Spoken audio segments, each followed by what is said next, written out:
Eu sou Breno Altman, diretor editorial do site Opera Mundi. Eu queria convidar vocês a assistirem os vídeos do Opera Mundi no nosso canal do YouTube. Também aproveito para chamá-los a assistir esses mesmos vídeos na TV 247, que é nosso grande parceiro nessa batalha por uma comunicação independente e verdadeira em nosso país. Boa tarde! Está começando mais uma edição do programa 20 Minutos Internacional. O tema de hoje: o que está acontecendo na Colômbia? Dia 4 de dezembro, terceira greve geral em menos de 15 dias. A Colômbia parou dia 21, a greve geral foi continuada no dia 22, nova greve geral está em curso hoje e desde então, desde o dia 21 de novembro, a Colômbia vive dias de protestos, paralisações, manifestações dos mais distintos setores sociais em um processo de mobilização convocado pelo Comitê Nacional de Greve, que reúne entidades de trabalhadores, entidades estudantis, entidades dos professores, organizações indígenas, organização da população afrodescendente, organizações camponesas, enfim, um comando geral desses protestos que estão abalando esse importante país sul-americano que é a Colômbia, com seus 45 milhões de habitantes e a terceira economia da América do Sul, apenas atrás do Brasil e da Argentina. A Colômbia é um país que vinha demonstrando nas últimas décadas baixo grau de mobilização social. A última greve geral que havia ocorrido na Colômbia com real impacto sobre o país tinha ocorrido em 1977, há mais de 40 anos.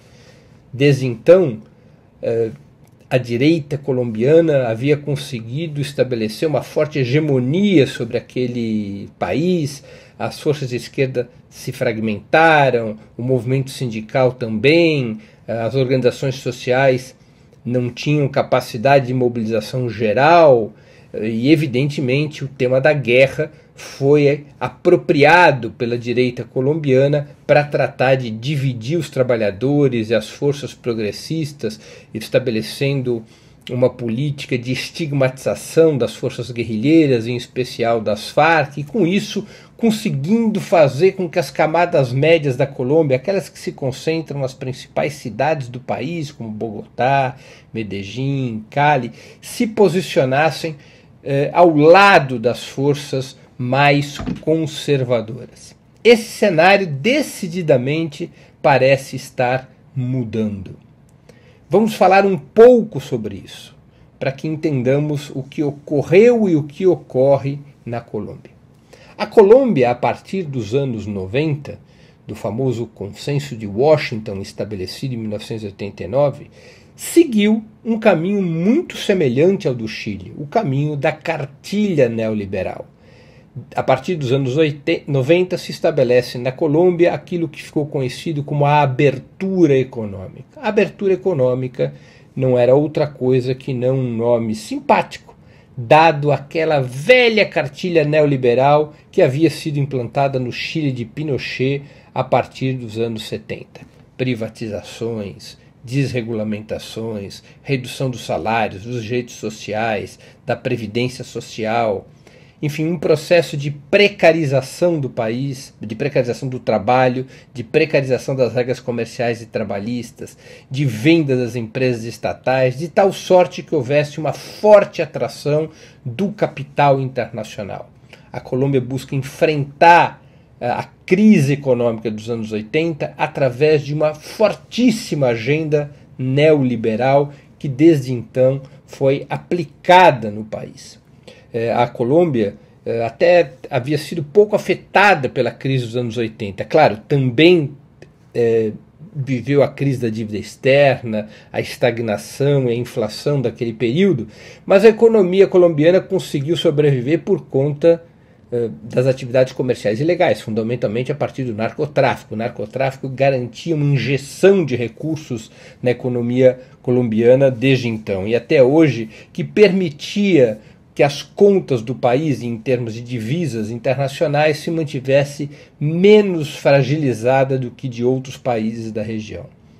Mas, a partir dos anos 90, a burguesia colombiana, associada aos grandes centros capitalistas, em especial os Estados Unidos, que são o grande parceiro comercial da Colômbia, adotaram essa agenda neoliberal. Repito, privatizações, desregulamentações, redução dos direitos trabalhistas, e essa agenda provocou um duplo movimento na economia e na sociedade colombianas. De um lado, permitiu à Colômbia uma taxa importante de crescimento da economia, como ocorreu com o Chile.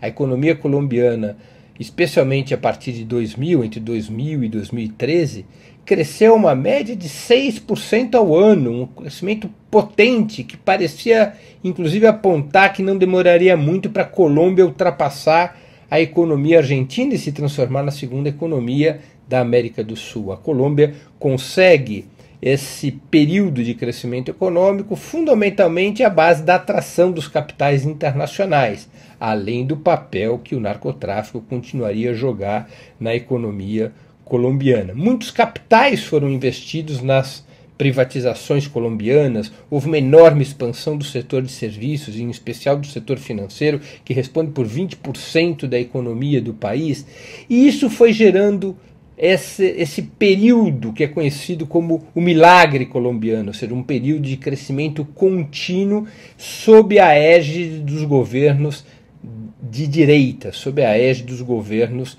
que começaram seu ciclo com Álvaro Uribe, depois passaram para Juan Manuel Santos e finalmente com Iván Duque. Mas embora a economia colombiana tivesse esse importante crescimento, as consequências sociais desse crescimento, a natureza desse crescimento era tão maléfica quanto a do Chile.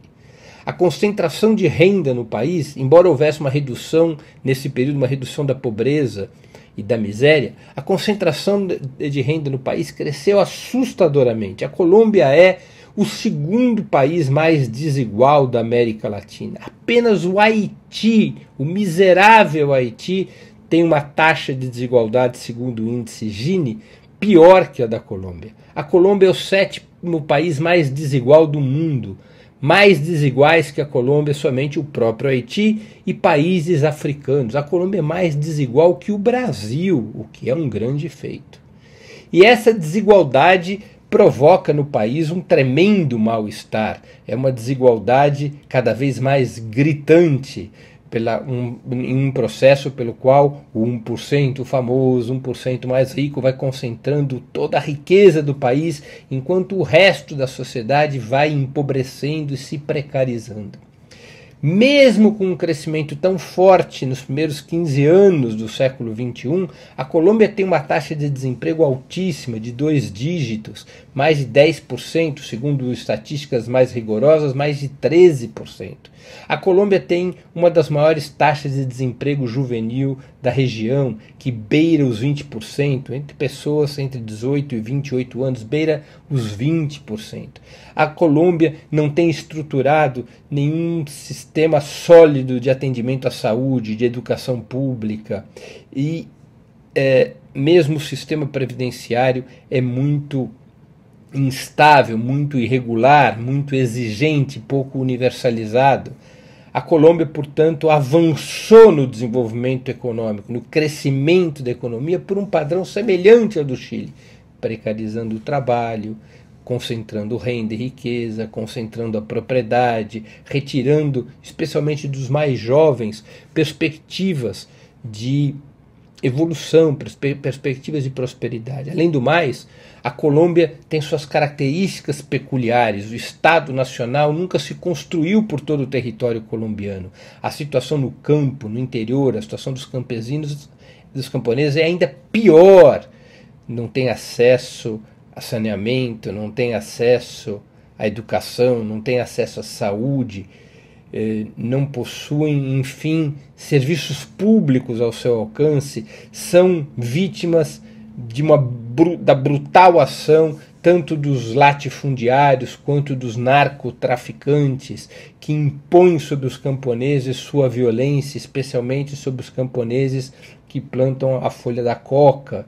É uma situação de enorme brutalidade, além, evidentemente, desses setores do campo terem sofrido aguçadamente o período da longa guerra civil que o país enfrenta desde de 1964, quando as Farc emergem como uma organização, as Farc, as Forças Armadas Revolucionárias da Colômbia, emergem como uma organização de autodefesa dos camponeses contra a brutalidade do Estado colombiano e dos seus grupos paramilitares. O Estado colombiano decide, em 1964, de atacar as chamadas repúblicas autônomas. Era o nome que eram dado aos grupos camponeses que controlavam determinados territórios, fruto da outra guerra civil que havia enfrentado a Colômbia, o chamado período da violência entre 1948 e o final dos anos 50. O Estado resolve atacar essas chamadas repúblicas autônomas camponesas e também a operar grupos paramilitares que liquidassem essas organizações camponesas que controlavam certas partes do território, para que nesses territórios se estabelecessem os interesses dos latifundiários e depois dos narcotraficantes.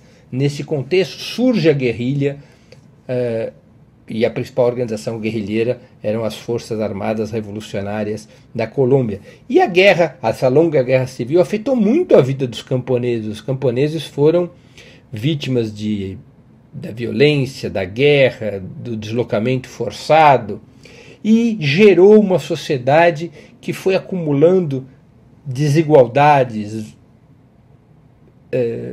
violências, processos de marginalização dos indígenas, das populações afrodescendentes, dos camponeses, e também este processo, essa agenda neoliberal foi afetando a vida das camadas médias nas grandes cidades, que tiveram seus contratos de trabalho precarizados, que tiveram uma redução das suas possibilidades de progressão social. A Colômbia, como eu já informei, foi se transformando num país terrivelmente desigual em termos de distribuição de renda e riqueza, com um Estado omisso que simplesmente cumpria um papel de comitê de repressão contra os movimentos armados ou civis que buscavam afrontar aquele modelo neoliberal no qual ingressou a Colômbia a partir dos anos 90. Para além dessa agenda econômica, da violência da guerra, da violência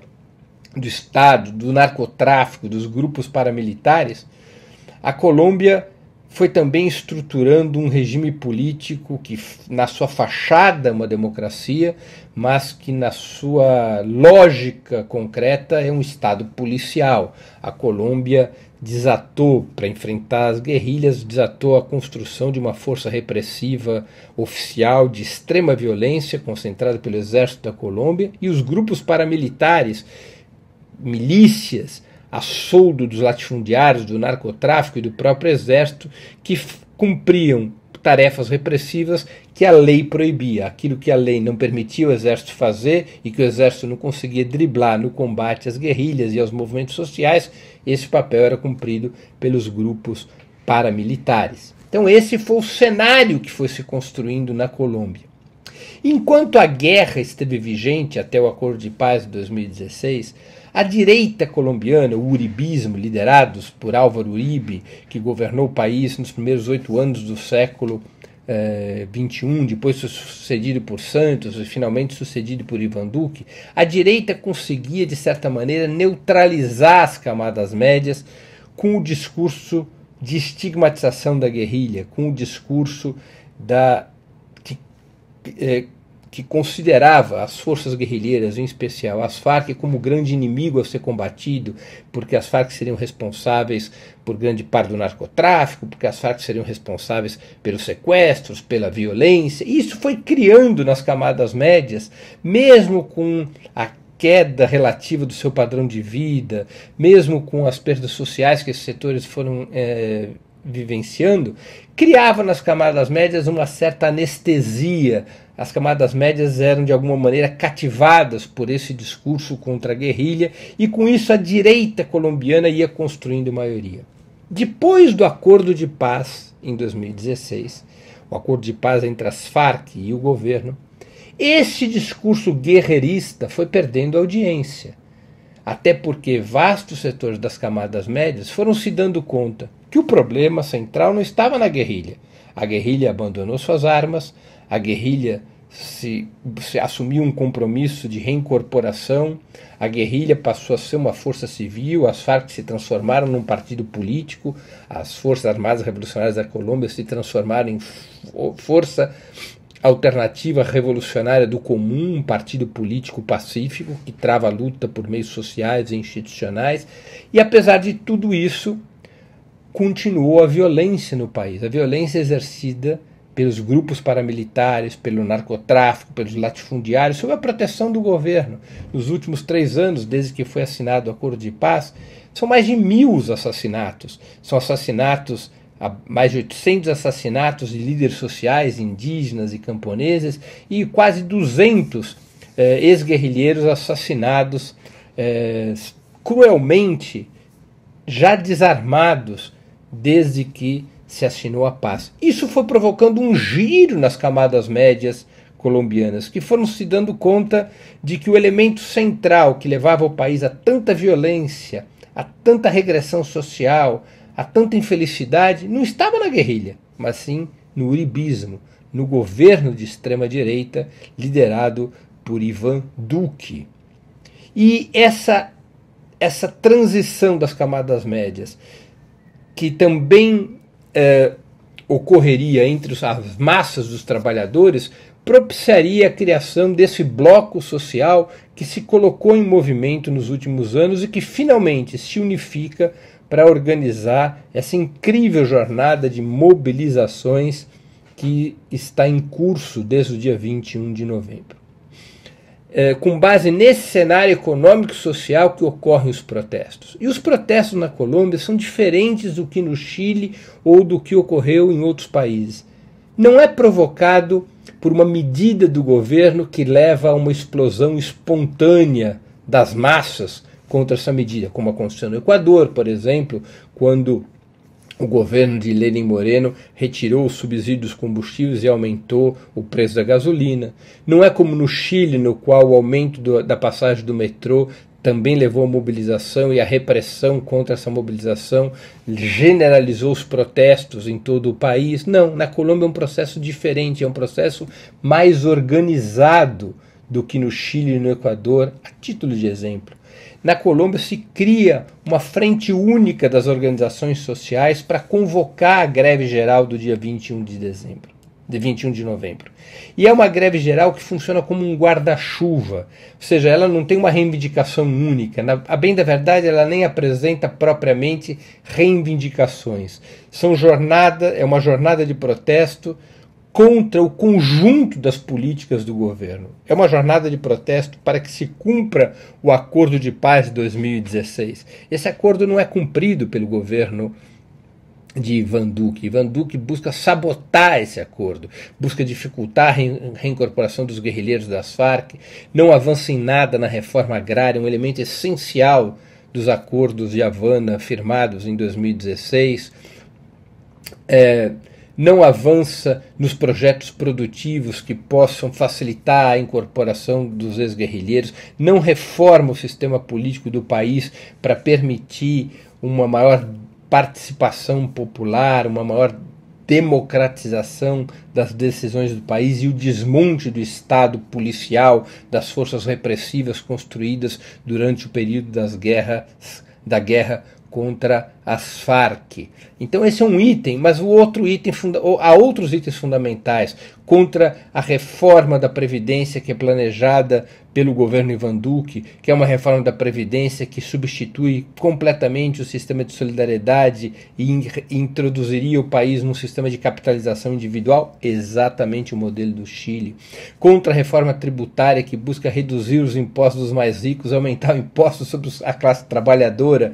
E acreditando que esse alívio sobre impostos dos mais ricos permitiria a Colômbia atrair mais investimentos. São jornadas de protesto em relação a questões ambientais, contra especialmente a introdução na Colômbia do fracking, né, do processo de produção de petróleo por esmagamento de rochas, que foi adotado nos Estados Unidos e que a ultradireita colombiana gostaria de ver introduzida no país, e isso tem um efeito enorme sobre os rios e sobre o meio ambiente da Colômbia. É um protesto contra o rebaixamento das verbas orçamentárias para as universidades, é um protesto contra as privatizações que são acenadas pelo governo de Iván Duque. Enfim, é uma mobilização que agrupou o conjunto das reivindicações da classe trabalhadora, dos estudantes, das camadas médias em geral, e também as reivindicações pelo respeito ao Acordo de Paz de 2016. É uma extensa lista de reivindicações que é apresentada por esse Comitê Nacional de Greve, que organiza as jornadas na Colômbia. O governo Iván Duque foi pego de surpresa. O governo Iván Duque foi eleito com a lógica semelhante à do bolsonarismo, com a lógica semelhante à de outros governos de direita ou de outros partidos de direita, que era enfrentar a crise do capitalismo na América Latina, radicalizando a agenda neoliberal. Esse era e é o programa de Iván Duque. Foi pego de surpresa com essa gigantesca reação popular. Iván Duque reagiu como é da natureza da extrema-direita colombiana e do resto da América Latina, com uma forte repressão contra os movimentos e contra os protestos, já provocando uma morte, centenas de feridos, muitas prisões. Mas é de tal magnitude os protestos na Colômbia que o governo teve que recuar, não pôde avançar sobre os movimentos com a violência comum de outras épocas, até porque Iván Duque se deu conta do que aconteceria se assim o fizesse. Ele acompanha a situação no Chile, a situação na Bolívia, onde o governo golpista também desatou uma forte repressão contra a população, contra os protestos. Iván Duque buscou e busca recompor sua capacidade de governo. Estabeleceu um falso diálogo num primeiro momento, apenas com organizações empresariais, com instituições, e sem chamar o Comitê Nacional da Greve a uma clara negociação sobre as reivindicações que eram apresentadas por esse organismo que dirige as manifestações. Por fim, por conta dos protestos cada vez mais amplos e que foram se prolongando dia após dia, o governo aceitou abrir negociações com o Comitê Nacional da Greve, exigindo como contrapartida que fosse suspensa a greve geral de hoje, dia 4 de dezembro. O Comitê Nacional de Greve disse não, nós vamos manter a greve e nós vamos negociar com esse governo, mantendo a pressão popular. Esse é o processo que se vive, uma fortíssima pressão popular para que Iván Duque recue da sua agenda neoliberal e cumpra os acordos de paz de 2016. É um processo riquíssimo. Pela primeira vez, a esquerda colombiana vai revelando força suficiente para construir uma alternativa contra o uribismo e contra o conjunto das forças conservadoras da Colômbia. A esquerda colombiana, com esses protestos, vai atingindo uma dimensão bastante mais ampla do que no passado. Claro, essa dinâmica foi ajudada e muito pelos acordos de paz. A existência da luta armada ao lado das lutas populares e institucionais nos últimos anos vinha sendo um problema para unificar o conjunto das forças populares. Na medida em que as Farc aceitam o acordo de paz, esta contradição no seio das forças progressistas é desarmada e isso facilita muito a construção desse bloco popular que se pôs em movimento a partir do dia 21 de novembro deste ano. É evidente que o governo de Iván Duque, pela sua natureza, é incapaz de cumprir outra agenda que não seja a agenda neoliberal. O governo Ivan Duque representa fundamentalmente aquilo que alguns estudiosos chamam da narco-burguesia, ou seja, os setores do narcotráfico que foram legalizando seus negócios, o narcotráfico foi investindo em outros setores da economia e constituindo um novo empresariado que já não tem mais a ver com aquele velho empresariado ou com aquela velha oligarquia rural vinculada ao café, vinculada à produção de produtos agrícolas para exportação. É um novo empresariado oriundo do narcotráfico que o uribismo representa. E esses setores empresariais, eles são brutalmente rentistas, eles funcionam fundamentalmente a partir do lucro financeiro, da movimentação de grandes capitais, da especulação com ativos financeiros, e a agenda neoliberal é a que representa esses setores, que representa esse setor do capitalismo colombiano que é politicamente liderado pelo uribismo. O governo Ivan Duque está atado a essa agenda neoliberal, como Piñera também o está no Chile.